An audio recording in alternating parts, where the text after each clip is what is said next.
الحمد لله وكفى وسلام على عباده الذين اصطفى خصوصا على أفضلهم وخاتم النبيين محمد الأمين وعلى آله وصحبه أجمعين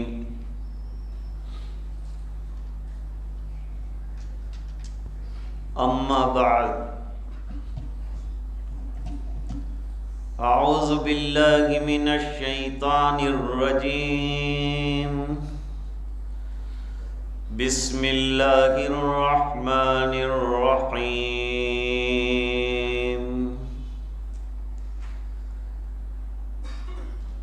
وإذا غشيهم موج كالظلل دعوا الله مخلصين له الدين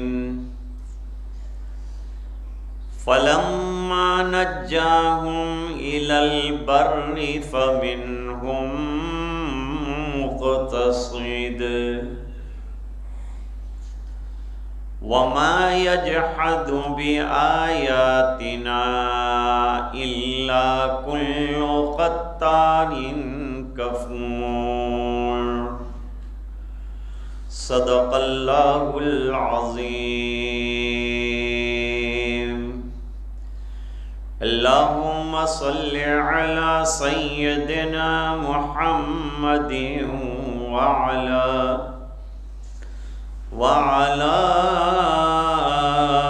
آل سيدنا محمد وبارك وسلم.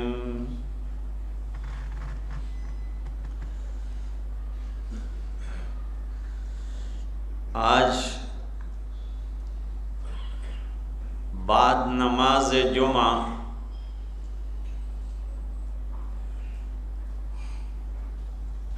تقریب نکاح ہے. اسی کے سلسلے میں جمعہ کا دوگانہ ادا کرنے کے لیے اور اس نکاح میں شرکت کے لیے حاضری ہوئی.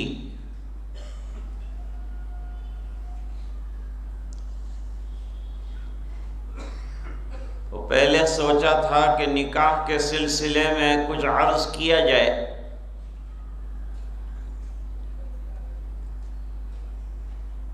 لیکن بفضلہ تعالی اس مجمع میں سے بہت سے حضرات نے میرا نکاح سے متعلق مختلف مواقع کا بیان سنا ہے.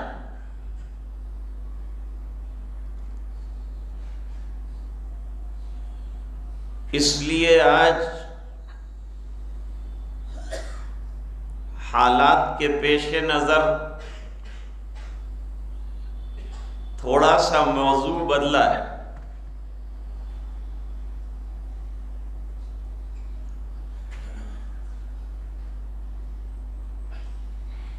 اللہ تعالیٰ کا ایک نظام ہے.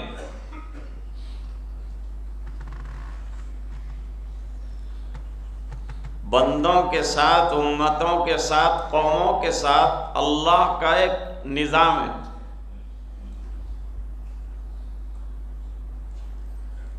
وہ نظام یہ ہے کہ پہلے تو اللہ تعالیٰ قوموں کو راہ راست پر لانے کے لیے حضرات انبیاء کو بھیجتے ہیں، اور حضرات انبیاء سمجھاتے ہیں. جب یہ قد و کاوش بیکار ہو جاتی ہے، یا فائدہ مند ثابت نہیں ہوتی،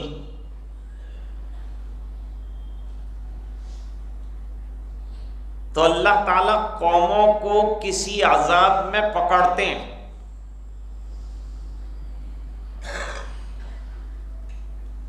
بعض اللہ کے بندے ان عذاب کے حالات سے متاثر ہو کر اللہ کی طرف رجوع کر لیتے ہیں اور اپنے گناہوں سے توبہ کر لیتے ہیں، رجوع اللہ کر لیتے ہیں۔ لیکن ایک بہت بڑا طبقہ ایسا بھی ہوتا ہے کہ جو منکر رہتا ہے ان تمام چیزوں کو خاطر میں نہیں لاتا،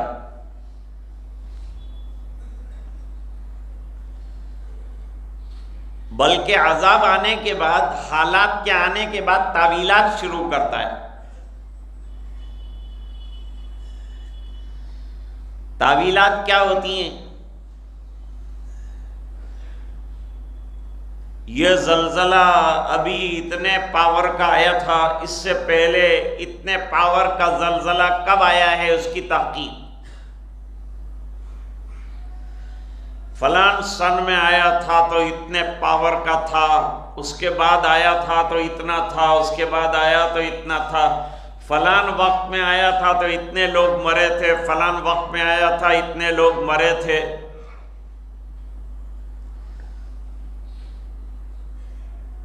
یہ بحثوں میں پڑ جاتے ہیں اور یہ بھول جاتے ہیں کہ یہ اللہ کی پکڑ تھی۔ ان کے دماغ معروف ہو جاتے ہیں اور ان کا دماغ خالی ایک ہی چیز کی طرف چلتا ہے کہ یہ جو ہے کیلیمیٹیز جو آتی ہیں، یہ ڈیزاسٹر جو بڑے بڑے آتے ہیں وہ نیچرل ہیں، ایسا ہوتا رہا ہے۔ ان کو یہ تسلیم نہیں ہے کہ یہ اللہ کا عذاب ہے، کیونکہ اللہ کا عذاب مانیں گے تو اللہ کی طرف رجوع کرنا پڑے گا، توبہ کرنی پڑے گی، اور ان کو توبہ کرنی نہیں ہے اور اپنی بدکاریوں سے باز آنا نہیں ہے، برائیوں سے نکلنا نہیں، اپنی آزاد خیالی جو ہے اس کو ختم نہیں کرنا۔ دنیا کا ایک بہت بڑا طبقہ اس طرح کا ہے۔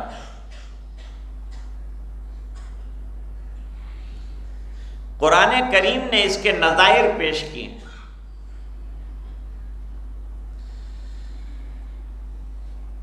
پہلے اللہ تعالیٰ فقر و فاقہ، حالات، بیماریوں کے ذریعے سے آزماتے ہیں، اور ان آزمائشوں میں بھی بندہ اللہ کی طرف جب متوجہ نہیں ہوتا تو اللہ تعالیٰ کا دوسرا نظام چلتا ہے، جس کو قرآن کریم نے بیان کیا ہے۔ وہ نظام کیا ہے؟ وہ نظام یہ ہے کہ اللہ تعالیٰ پھر قوموں کے اندر مال کی ریل پیل کر دیتے ہیں۔ اس میں بھی بعض اللہ کے بندے مال کی ریل پیل میں مال کے آنے سے اللہ کے شکر گزار بن جاتے ہیں اور متوجہ اللہ ہو جاتے ہیں۔ کچھ لوگ ایسے ہوتے ہیں جن کو اللہ توفیق دیتے ہیں تو وہ ایسا کرتے ہیں، اور ایک بہت بڑا طبقہ مال کی ریل پیل میں ایسا بہہ جاتا ہے کہ ان کی نافرمانیاں اپنی حد سے آگے گزر جاتی ہیں، اس کے بعد اللہ کی پکڑ آتی ہے اور اللہ تعالیٰ گرفت فرماتے ہیں اور اللہ تعالیٰ جو ہے قوموں کو تباہ کرتا ہے۔ یہ اللہ کا نظام، یہ قرآن کریم میں بیان ہوا ہے۔ ایمان والوں کو اس کو ماننا ہے۔ قرآن کریم نے ایک نقشہ پیش کیا ہے، وہ ذرا سنیے، تعجب ہوگا۔ ایک روس کا بہت بڑا سائنٹسٹ اسٹیمر کے اندر سفر کر رہا تھا اور اسٹڈی کر رہا تھا، قرآن شریف کا مطالعہ کر رہا تھا۔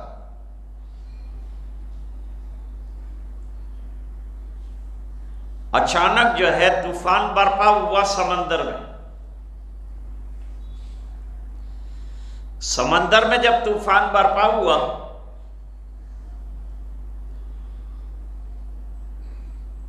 تو دھاندلی مچی کشتی کے اندر.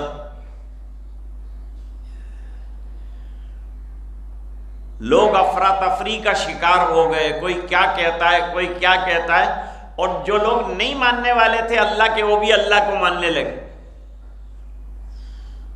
جس سے پوچھتے تھے جا کر وہ یہی کہتا تھا کہ اب کون بچائے گا، تو جو اللہ کو نہیں مانتا تھا وہ بھی کہتا تھا کہ اوپر والا بچائے گا. اوپر والے سے مراد اللہ ہے.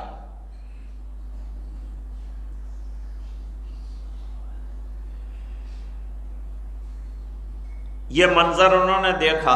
وہ قرآن کی آیت کا مطالعہ کر رہے تھے. آیت تھی وَإِذَا غَشِيَهُمْ مَوْجٌ كَالظُّلَلِ دَعَوُا اللَّهَ مُخْلِصِينَ لَهُ الدِّينَ.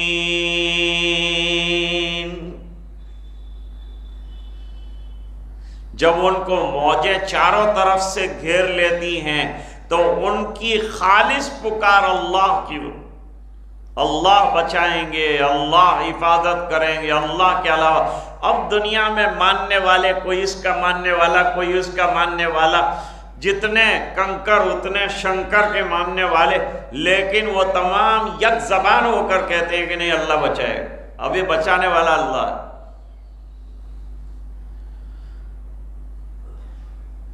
یہاں ہمارے یہاں جب زلزلے کے جھٹکے محسوس ہوئے تو غیر مسلم جو ہیں وہ مسلمانوں سے کہتے تھے کہ تمہاری بانگ آپو بانگ، یعنی اذان دو. تو مسلمان پوچھتے تھے کہ اذان تھی ہوں تھا ہے تو کہ اینا تھی جا دھرتی نے آرام مڑ ہے نا دھرتی کم بند تھا ہے. حالانکہ وہ کسی اور کے ماننے والے، اور اب ان کے بھی ماننے کا ٹھکانہ نہیں رہا. اب جو ہے ان کے پجاری جو ہیں مندر کے، ان کو بھی شکایت ہے کہ ہمارے مندر میں کوئی نہیں آتا. اب انہوں نے نیا بدھ بنا لیا، نئے خدا بنا لیے.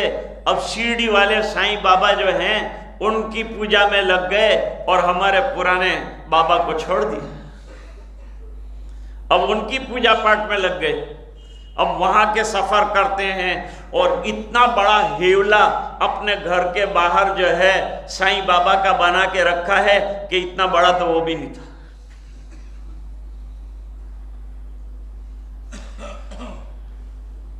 تو ان کے یہاں تو خدا بھی بدلتے رہتے ہیں. ہمارا تو خدا پہلے سے ایک تھا، ایک ہے اور ایک ہی رہے گا. ہم تو توحید کے مت والے ہیں. اس میں ذرا بھی جو ہے اونچ نیچ چل ہی نہیں سکتی. بہت ڈینجر ہے اس کے اندر اونچ نیچ کا ہو جانا، اور توحید کے اندر جو ہے کمی بیشی کا آنا یہ عقیدے کی بڑی سخت کمزوری ہے. اس کو دور کرنے کے لیے حضرات انبیاء دنیا میں تشریف لاتے ہیں. تو وہ ڈاکٹر باہر نکلا، اس نے دیکھا کہ قرآن کریم نے جو آیت کا ترجمہ اس نے پڑھا وہ بالکل منظر اس کے سامنے آ گیا. 1400 سال پہلے قرآن جو بات بیان کرتا ہے وہ اپنی آنکھوں سے اس منظر کو دیکھ رہا تھا. وہ بھی حق کی تلاش میں تھا. لہذا جب اس نے قرآن کریم کی 1400 سال پرانی آیت کو عملی طور پر دیکھا تو فوری طور پر اس نے کلمہ پڑھ لیا اور کہا قرآن سچی کتاب، بالکل صحیح بات کہتا ہے. جو قرآن کہتا ہے وہی میں نے عمل میں لوگوں کے اندر دیکھا ہے. اب دوسرا منظر بھی قرآن کریم نے پیش کیا ہے. وہ منظر بھی بڑا عجیب ہے. فَلَمَّا نَجَّاهُمْ إِلَى الْبَرِّ فَمِنْهُمْ مُقْتَصِدٌ. یہی افراتفری کے شکار اور سب معبودان باطلہ کو چھوڑ کر ایک اللہ کی پرستش اور عبادت کا دعویٰ کرنے والے جب کنارے پہنچ جاتے ہیں تو پھر اپنی بڑائیاں شروع کر دیتے ہیں اور وہ پرانا زمانہ بھول جاتے ہیں. کیا حالات میں تھے، کیسے بچ کے آئے، اس کو بھول کر یوں کہتے ہیں کہ یوں کیا تو میں بچ گیا، اور یوں ہوا تو میں بچ گیا، اور یوں ہوا تو میں بچ گیا، حالانکہ وہاں بے بس تھا۔ تو کنارے پر کشتی کے لنگر انداز ہو جانے کے بعد انسانوں کے دو طبقے ہو جاتے ہیں۔ ایک طبقہ کہتا ہے اللہ نے بچا لیا، اور ایک طبقہ کہتا ہے میری تدبیر نے بچا لیا۔ حالانکہ وہ جانتا تھا کہ ہلتی ہوئی کشتی میں اور متلاطم موجوں میں تیری تدبیریں ہوا منصورہ ہو چکی تھی، اس کی کوئی حیثیت نہیں۔ اس نے کنارے پر پہنچ کر قرآن کریم کی دوسری آیت کریمہ کو ترجمہ کر کے دیکھا اور فرمایا ایک اینچ بھی ادھر سے ادھر بات نہیں قرآن کی، اتنی سچی بات کہنے والی 1400 سال پرانی کتاب پر میں ایمان لاتا ہوں۔ وہ ایمان لایا۔ ابھی زلزلہ آیا، ترکی میں زلزلہ آیا، شام میں آیا، بہت بھیانک زلزلہ تھا، 7 پوائنٹ سمتھنگ کا زلزلہ تھا، ہزاروں لوگ بے گھر ہوئے۔ جو کروڑ پتی تھا اچانک آسمان کے نیچے کھڑا نظر آیا، چھوٹے چھوٹے بچے کام آ گئے اور جوان کام آ گئے، بلڈنگیں تہس نہس ہو گئی، پتوں کے محل کی طرح گر کر ختم ہو گئی۔ اب تک ملبوں کے نیچے سے لاشوں کے نکالنے کا کام جاری۔ یہ اللہ کی طرف سے ایک انتباہ تھا، یہ ایک آزمائش تھی، یہ ایک پکڑ تھی۔ آدمی کو اپنے گناہ نظر نہیں آتا، کہتا ہے میں نے کیا کیا تھا کہ میرے اوپر اتنے حالات آ گئے۔ مجموعی طور پر حالات کو اگر دیکھا جائے گا تو آزمائشیں جو آتی ہے اللہ کی طرف سے، یا تو ایمان کا امتحان ہوتا ہے یا ہمارے گناہوں کی سزا ہو، دو شکلیں ہوتی، دونوں شکلیں سامنے ہیں۔ اب یہ بات اتنی کلیئر ہو چکی، اور نہ ماننے والے بھی، جب زلزلہ آتا ہے تو آدمی بالکل بے بس ہو جاتا ہے۔ کچھ میں زلزلہ آیا تو کیشو بھائی پٹیل جو ہے ناشتہ کر رہے تھے احمد آباد کے اندر۔ سیاسی لوگوں کا مزاج سیاسی ہوتا ہے، وہ ہر چیز کو سیاست کا چشمہ لگا کر دیکھتے ہیں۔ وہ تو اپنا بریک فاسٹ کر رہے ہیں، ان کو تو کچھ پتہ بھی نہیں تھا۔ لوگوں نے بتایا کہ آپ کے صوبے میں بہت بڑا تاریخی زلزلہ آیا ہے اور بہت بڑا ڈیزاسٹر واقع ہوا ہے، اس کے بارے میں آپ کیا کہتے ہیں؟ کہنے ہم لوگ ابھی غور کر رہے ہیں کہ اس میں کس کا ہاتھ ہے۔ ارے بھائی ہاتھ کسی کا نہیں ہے، ہمارے گناہوں کا نتیجہ ہے، اور ہماری برائیاں اور بدکاریوں کا نتیجہ حدیثوں میں آتا ہے کہ جب بدکاریاں، زنا، برائیاں بڑھ جاتی ہیں تو اللہ کی طرف سے پکڑا۔ اور یہ قرآن کریم پورا بھرا ہوا ہے، قوم عاد کو کیسے پکڑا، قوم سمود کو کیسے پکڑا، قوم شعیب کو کیسے پکڑا، قوم نوح کو کیسے پکڑا۔ کسی کے اوپر سیلاب آیا، کسی کے اوپر ہوائیں آئی، کسی پر زلزلہ آیا، کسی پر جبریل کی چیخ آئی۔ یہ عام سلسلہ۔ اب بحث شروع ہو گئی۔ کل میرے پاس واٹس ایپ پر جو ہے بہت لمبی جو ہے تحریر آئی کہ یہ جو زلزلہ آیا ترکی میں، مسلمان اتنے شہید ہوئے اور اتنا لمبا چوڑا جو ہے نقصان ہوا، اور شام جیسے غریب ملک میں بھی جو حالات آئے، اس کے پیچھے سیاسی جو ہے چیزیں تو ہے ہی، لیکن کچھ سائنٹیفک طریقے سے یہ زلزلہ لایا گیا اور اس کی تاریخ لمبی لکھی۔ یہ اصل میں حق سے آنکھوں کو بند کرنے والی چیز ہے۔ یہی قرآن کریم نے کہا ہے کہ جب حالات آتے ہیں تو بجائے اس کے کہ رجوع اللہ کریں، اللہ کی طرف متوجہ ہو جائیں، اللہ کے دین کی طرف متوجہ ہو جائیں، راتوں کو اٹھنا شروع کریں، رونا شروع کریں، اس کے بجائے تحقیق میں پڑ جاتے ہیں۔ شیطان ان کو دوسرے راستے پر لگا دیتا ہے اور ذہن سے نکال دیتا ہے کہ ہمارے گناہوں کی وجہ سے اللہ کی پکڑ آئی تھی۔ اگرچہ آج پورا عالم جو ہے وہ ترکی کی مدد کر رہا ہے، شام کی مدد کر رہا ہے، جو لوگ ان کے مخالف تھے وہ بھی مدد کے لیے، رشیا میں زلزلہ آیا تو پورے عالم سے جو ہے مدد پہنچی۔